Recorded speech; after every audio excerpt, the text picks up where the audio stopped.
할렐루야. 서로의 평강의 복을 기원하는 마음으로 샬롬 인사 나누시기 바랍니다. 샬롬. 샬롬. 오늘 수요일 예배 잘 나오셨습니다. 오늘 설교 제목이 뭐라고요? 은혜 속에서 강하라. 은혜 속에서 강하라. 우리가 강하지 못할 때가 많이 있죠. 약할 때가 많습니다. 몸도 약하고 마음도 약하고. 약한 것이 꼭 나쁜 건 아닙니다. 약할 때 우리는 회개하게 되니까요. 자기 마음을 낮추게 되니까. 그래서 약할 때 오히려 우리는 하나님께로 돌이키게 되고, 그리고 하나님이 능하신 손 아래서 자기 자신을 낮출 수 있는 기회가 되는 것입니다. 뿐만 아니라 우리가 약할 때 우리는 다른 약한 사람들을 잘 용납해요.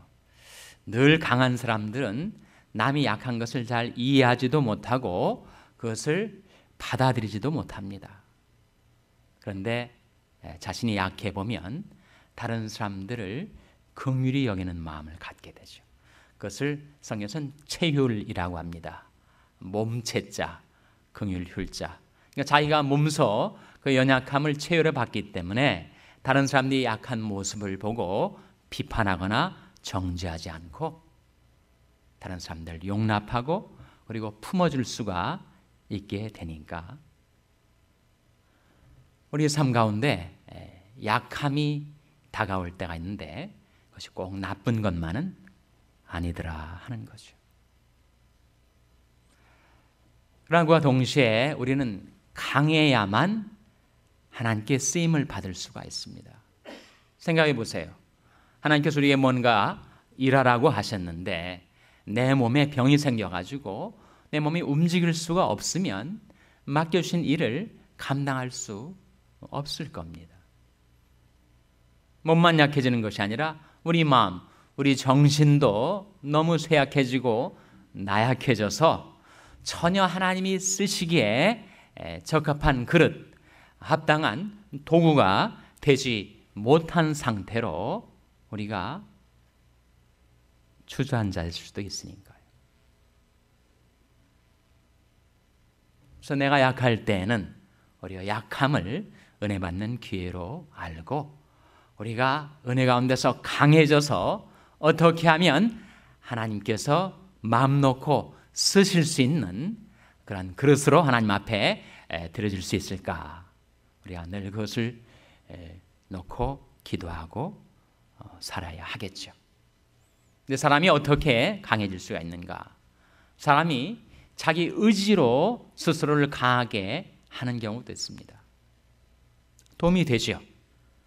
그러나 얼마 있다가 그 스스로 자신의 의지로 강하게 했던 것은 무너져 내릴 때가 있습니다. 험한 세파에 부딪혀서 아무리 의지가 강한 사람도 자기 의지로 세상을 극복하지 못해요. 세상은 험하고 나는 약하기 때문입니다. 그래서 자기 의지로 스스로를 굳게 하는 것 필요하지만 충분하지는 않습니다.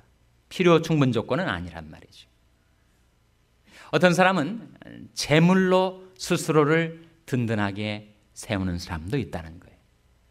내가 지금까지 벌어놓은 돈 가지고 내가 은퇴 이후도 얼마든지 느끈하게 편하게 살 수 있겠다. 자기 재물을 가지고 자기 인생, 자기 삶을 든든하게 세우려 하는 사람도 있다는 거예요. 그런데 하나님과 만몬을 겸하여 섬길 수가 없기 때문에 그렇게 재물을 가지고 스스로를 강하게 든든하게 하려던 사람은 꼭 그 마음이 하나님을 떠나게 된다는 거예요. 굳이 하나님을 의지하지 않아도 내가 벌어놓은 돈 갖고 내 인생을 끝날 때까지 충분히 살 수 있겠다 생각을 하면서 그 재물을 의지한 나머지 그 마음이 하나님을 떠나게 되더라는 거예요.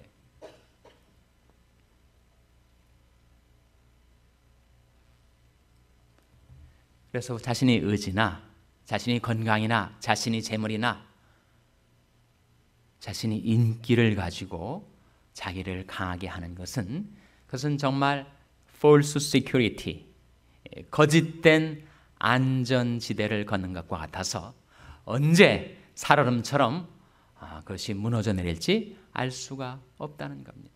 인기가 얼마나 허망합니까, 여러분? 개그맨이든지 가수든지 연예인들이 또 심지어 정치인들까지 인기를 쫓아다니지만 그것이 얼마나 허망하게 사라져 버리는 허황된 꿈이 되는지 모릅니다. 그래서 우리는 무엇으로 자신이 삶을 강하게 세울 수가 있는가? 뭐로 강하라고 했습니까? 은혜 속에서 강하라. 1절 말씀 다시 한번 같이 읽겠습니다. 디모데후서 2장 1절 말씀 같이 읽겠습니다. 시작. 내 아들아, 그러므로 내가 그리스도 예수 안에 있는 은혜 속에서 강하고, 어디 속에서 강하라고요? 은혜 속에서 강하라. 그것이 진정한 강함이라는 겁니다. 은혜 속에서 강하라. 그 말씀은 달리 표현하면 은혜로 강해지라 하는 말씀이죠. 은혜로 강해지려면 어떻게 해야 되겠습니까? 은혜를 받아야 되겠죠. 은혜는 자가 생산되는 것이 아니니까 내가 나 스스로를 강하게 하기 위해서 내가 은혜를 만들어낼 수가 없는 거니까 은혜는 공급받아야 하는 것입니다. 3일이 지났는데 지난주일 설교 제목이 무엇인지 기억하십니까? 지난주일 설교 제목이 뭐죠?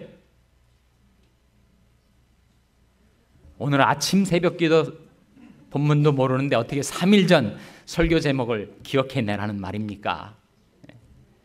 뭐예요? 공급하심을 의뢰하라. 시력입니까? 실력입니까?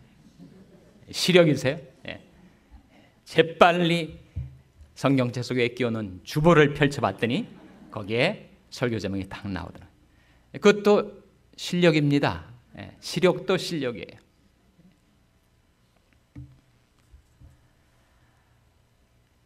은혜는 하나님이 공급해 주시는 겁니다. 내가 생산해낼 수가 없어요. 은혜는 받는 것입니다. 요한복음 1장에 우리가 다 그의 충만한 데서 받으니 은혜 위에 은혜로라. Grace upon grace. 우리가 다 그의 충만한 데서 받으니 은혜 위에 은혜로라. 그의 충만한 데서, 누구의 충만한 데서입니까? 말씀이 육신이 되어 우리 가운데 거하심에 우리가 그 영광을 보니 아버지 독생자의 영광이요 무엇과 무엇이 충만하더라 그랬습니까? 은혜와 진리가 충만하다. 그래서 우리 주님은 은혜의 주님이세요. 우리 주 예수님은 은혜가 충만하신 분. 그래서 그 충만한 은혜 가운데서 우리에게 풍성한 은혜를 베풀어 주실 수 있는 분. 우리가 다 그의 충만한 데서 받으니 은혜 위에 은혜로라. 내가 청년 시절에 열심히 산기도 다니고 기도원 쫓아다니고 성경을 1년에 몇 독을 하고 그때 왕창 받았던 은혜 가지고 중년 장년 내내 그 은혜 가지고 살아갈 수가 있는가? 그렇게 안 된다는 거예요. 흘러간 물로는 뭐를 돌릴 수가 없다고요? 물레방아를 돌릴 수가 없어요. 지나간 은혜 가지고 오늘 내일 내가 살 수가 없는 것입니다. 그래서 우리는 늘 새롭게 은혜를 받아야 됩니다. 우리가 다 그의 충만한 데서 받으니 은혜 위에 은혜로라. 그래서 은혜의 근원은 은혜의 주 예수님. 그 은혜를 우리에게 베풀어 주시는 은혜의 방도가 있다는 거예요. 방도. 신학적으로 그것을 means of grace라고 합니다. 은혜의 방도. 그러니까 은혜의 근원 되시는 주 예수님께서 우리에게 은혜를 흘려 보내려 하실 때 그 은혜가 흘러 들어오는 경로, 방도가 있다는 겁니다. 그래서 우리가 그것을 잘 활용하면 우리가 은혜를 받을 수가 있어요. 어떤 것들이 있을까요, 여러분? 여러분 언제 은혜를 받으십니까? 자신이 신앙생활을 되돌아보실 때 내가 언제 은혜를 받게 되든가 한번 생각해 보세요. 거기서 은혜의 방도를 찾을 수가 있을 겁니다. 뭐가 있을까요? 언제 은혜를 받습니까? 우리는 기도하면서 은혜 받죠.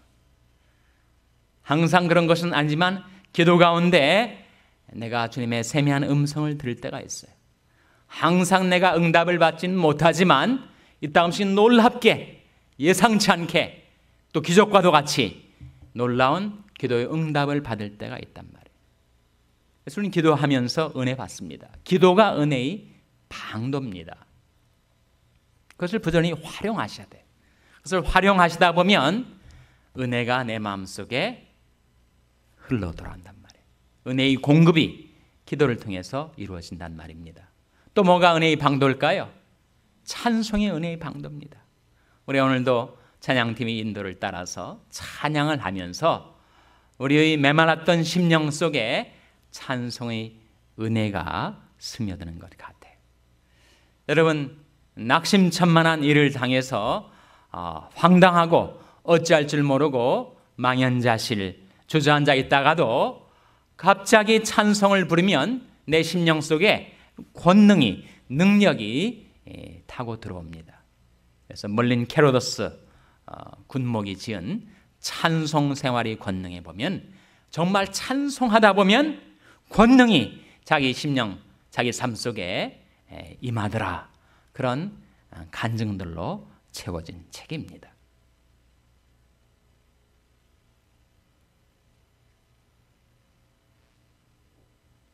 지옥 생활에서 찬송 생활로 그런 제목의 또 다른 책이 있기도 한데 다 찬송을 통해서 어떻게 지옥이 천국처럼 바뀌고 연약한 내가 권능을 얻게 되는가를 수많은 사례를 통해서 보여주는 책이에요. 그래서 찬송은 은혜의 방도입니다. 어떤 때는 찬송할 힘마저 없을 때 여러분 꼭 소리를 내서 찬송을 해야 하는 것만은 아니죠. 찬송할 힘조차 없을 때는 찬송가 가사를 펴서 그 가사 한 소절 한 소절을 묵상해 보시는 겁니다. 저는 성경 말씀도 묵상하지만 이따금씩 찬송가의 가사를 묵상해요. 묵상하다 보면 오히려 어떤 때는 성경보다 더 쉽게 예수님의 마음이 와 닿는 것 같습니다. 찬송가의 모든 가사는 그야말로 말씀과 은혜와 신앙 체험들이 녹아 용해된 가사들이기 때문에 어떤 때는 딱딱한 성경 말씀보다도 찬송가 가사를 통해서 은혜를 받을 수가 있어요. 그래서 여러분 할 수 있으면 소리내어 찬송 부르면 더 좋고 그럴 힘마저 없을 때는 찬송가를 펼쳐서 그 가사를 묵상해 보시기 바랍니다. 또 무엇이 은혜의 방도일까요? 무엇이 은혜의 방도겠습니까? 우리가 성도의 교제를 통해서 은혜를 받죠. 장작불이 활활 타올라도 혼자 있으면 꺼져버리지만 그것이 함께 모이면 그 불이 쉽게 꺼지지 않는 것처럼 은혜 받은 성도들과 함께 지내다 보면 내가 은혜를 받게 되는 것입니다. 잠언 13장 20절 말씀에 지혜로운 자와 동행하면 지혜를 얻고 미련한 자와 사귀면 해를 받느니라. 그래서 은혜 받은 자, 지혜 있는 자와 더불어 교제하다 보면 그 은혜가 내게도 전달되는 것이죠. 서로 돌아봐 사랑과 선행을 격려하며 모이기를 피하는 어떤 사람들의 습관과 같이 하지 말고 오직 권하여 그날이 가까움을 볼수록 더욱 그리하자. 성도의 교제를 통해서 우리가 은혜를 받습니다. 또 우리는 성찬을 통해서도 은혜를 받아요. 우리가 영적으로 준비되어 있으면 우리가 떼는 떡이 영의 양식이 되고 우리가 마시는 잔이 생명수가 되는 체험을 하게 된다는 겁니다. 우리가 성찬을 통해서 은혜의 주님과 깊이 만날 수가 있으니까 분명 성찬이 은혜의 방도죠. 봉헌 역시 은혜의 방도입니다. 우리는 물질을 하나님 앞에 드리면서 내 마음도 드리고 하나님께서 새롭게 부어주시는 은혜와 축복을 봉헌을 통해서 경험할 수 있습니다. 전도, 우리 신자들에게 전도는 상당한 부담이지만 그래도 용기를 내서 입을 벌려 예수 이름을 전했더니 와보라 교회 예배 가운데 불신자를 초청했더니 내가 은혜를 받게 되더라는 거예요. 처음 걸음을 떼기가 어렵지 전도는 무한한 가능이고 놀라운 은혜를 받을 수 있는 은혜의 방도입니다. 봉사 역시 은혜의 방도예요. 나도 약한데 남을 도울 수 있는 힘이 없는 것 같은데도 돕다 보면 내게 새로운 힘이 주어지는 거예요. 이러한 은혜의 방도들이 있지만 우리에게 확실한 은혜를 공급해주는 은혜의 방도가 하나 있습니다. 뭘까요, 여러분? 뭐겠습니까? 바로 말씀입니다. 로마서 15장 4절 한번 펴보시기 바랍니다. 로마서 15장 4절 말씀. 로마서 15장 4절 말씀 찾아서 같이 읽겠습니다. 구약성경 258, 신약성경 258면 로마서 15장 4절 말씀 찾아서 같이 읽겠습니다. 로마서 15장 4절 말씀 같이 읽겠습니다. 시작. 무엇이든지 전에 기록한 바는 우리 교훈을 위하여 기록된 것이니 우리로 하여금 인내로 또는 성경이 아니로 소망을 가지게 함이니라. 무엇이든지 전에 기록한 바는 무엇을 위해서 기록된 거라고요? 우리의 교훈을 위해서. 그래서 우리로 하여금 인내로 또는 성경에 무엇으로 하고요? 성경에 안위로. 우리는 성경 말씀을 통해서 안위를 받습니다. 안위란 말은 위로죠. 격려를 말합니다. 그래서 성경을 통해서 우리는 은혜를 받아요. 말씀을 통해서 은혜를 받습니다. 지금 내가 너희를 주와 및 그 은혜의 말씀께 부탁하노니 그 말씀이 너희를 능히 든든히 세우사. 우리 연약한 심령 믿음 삶을 무엇이 든든히 세워주는가 하면 바로 은혜의 말씀이 우리를 든든히 세워준다는 거예요.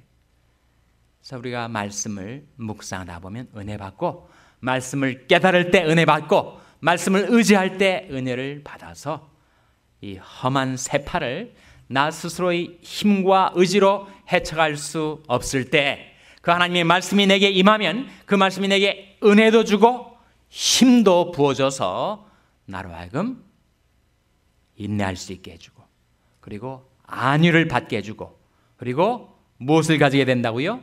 소망을 가지게 됩니다. 소망. 그래서 모든 것이 암담하게 동서남북 전후좌우가 다 꽉 막혀 있는 것 같아도 우리가 소망을 가지고 살 수 있는 것은 은혜의 주님께서 우리에게 은혜를 베풀어 주실 때. 여러분도 그런 경험을 따끔씩 하신 적이 있을 거예요. 정말 앞으로 갈 수도 없고 뒤로 물러설 수도 없고 진퇴유곡, 진퇴양난에 빠져서 그 딜레마 속에서 대체 내가 어떻게 해야 할 것인가. 그렇게 내 심령이 낭망이 되는 그런 상황 속에서 어떻게 하나님께서 여러분을 돌아보시고 은혜를 베푸셔서 여러분을 재기하게 해 주셨던가. 그런 신앙의 경험들을 가지고 계실 겁니다. 근데 우리 앞서서 그런 사람이 있었다는 거예요. 자기가 함께 하던 사람들이 전부 배반을 했어요. 그러니까 워낙 자기들이 삶에 어려운 환난을 당하니까 지도자를 비난하기 시작했습니다. 마음을 합해서 동지가 돼서 그 한 길을 걸어갔는데 그 길에 무서운 환난 풍파가 덮쳐온 거예요.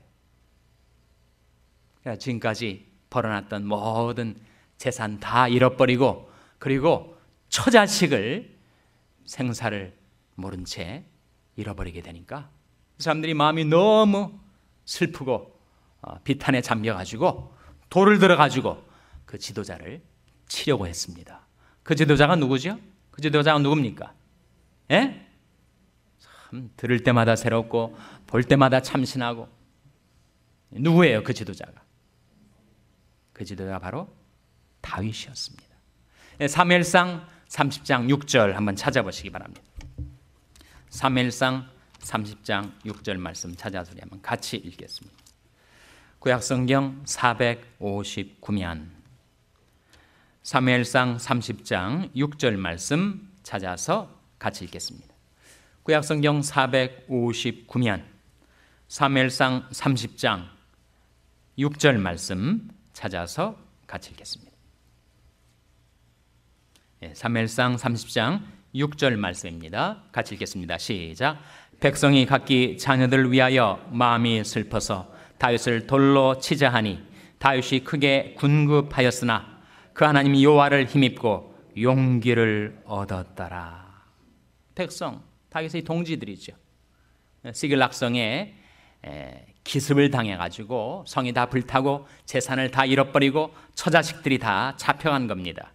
그러자 그 백성이 각기 자녀들 위하여 마음이 슬퍼서 다윗을 돌로 치자 하니 다윗이 크게 군급하였으나, 군급이란 말은 사방이 우겨쌈을 당해가지고 너무 황급하고 황망했다.